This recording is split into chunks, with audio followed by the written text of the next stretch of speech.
Šta smo rekli, evo me ponovo. SO je Miki. Brojanje, uradili smo brojanje od 1 do 10, od 10 do 20.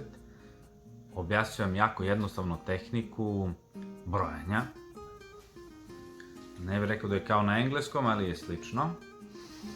Znači, brojimo 1, 2, 3, 4, 5, 6, 7, 8, 9, 10. To smo sve prošli, ok? To je od 1 do 10. Od 10 do, od 11 do 20, to smo isto uradili. Sad ćemo da brojimo od 20 do 30. I tu ću da se zaustavim jer svako sljedeće brojanje je sa dodavanjem prethodnika.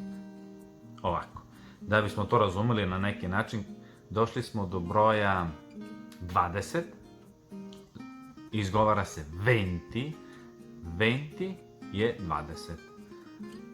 Allora, stavit ćemo tu famoznu reč, allora, 21, 22, 23, 24, 25,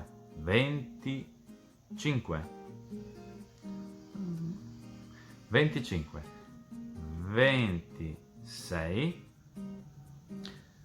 26, 27, 28, 29, 30. Znači, na broj 20 koji se izgovara 20 dodajemo 1 kao broj 1, 21, 21. Ne kažemo 21, jer uglavnom kada su dva vokala, ne znam kako bi rekli, A, E, I, O, U, kada su dva zajedno, jedan se izgubi, tako i u talijanskom jeziku. Znači, 21, 21, 21, 22, 22, 23, 23, 24, 24, 25, 25, 26, 26, 27, 27, 28, 28, 29, 29, 30, 30. Stigli smo do 30. Nakon toga brojanje od 30 pa na gore je 31. Znači opet dodajemo taj 1. 31, 32, 30, zapamtimo da je 30, 30. Doćemo tako do 100, ali hoću da vam kažem bazu.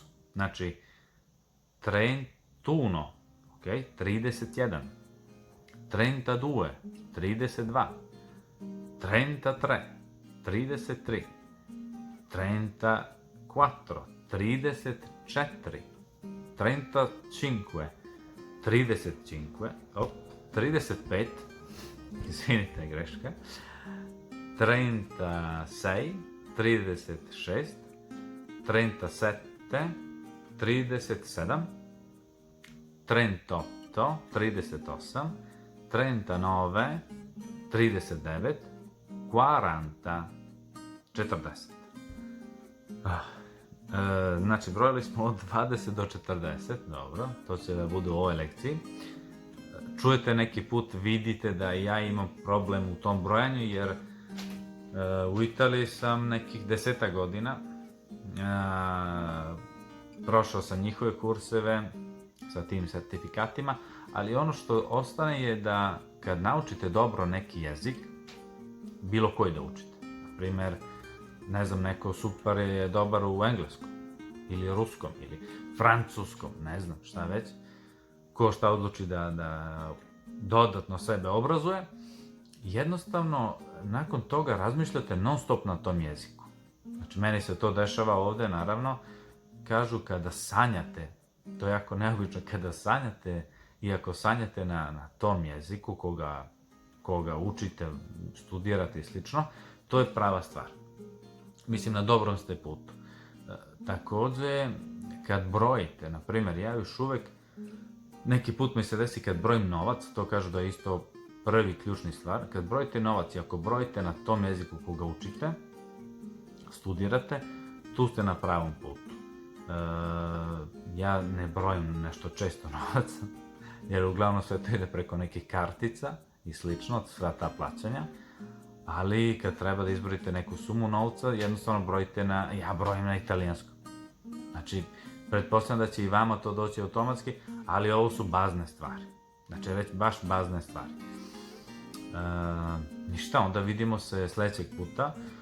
Ako imate neki komentar, znači nešto što želite meni lično da kažete, a ne da promenim frizuru ili slično, napišite mi u komentarima. Napišite mi, čak i ne vodim računa da ću da imam majicu istu ili kako. Ovo sve snimamo izjedna pa kratimo na kraju. Možda day 2, drugi dan bit će drugačiji. Napišite šta biste želeli da čujete, da naučite. Možda ćemo tako brže doći do toga da vi naučite nešto na brz način. Jer ovo je baš tako.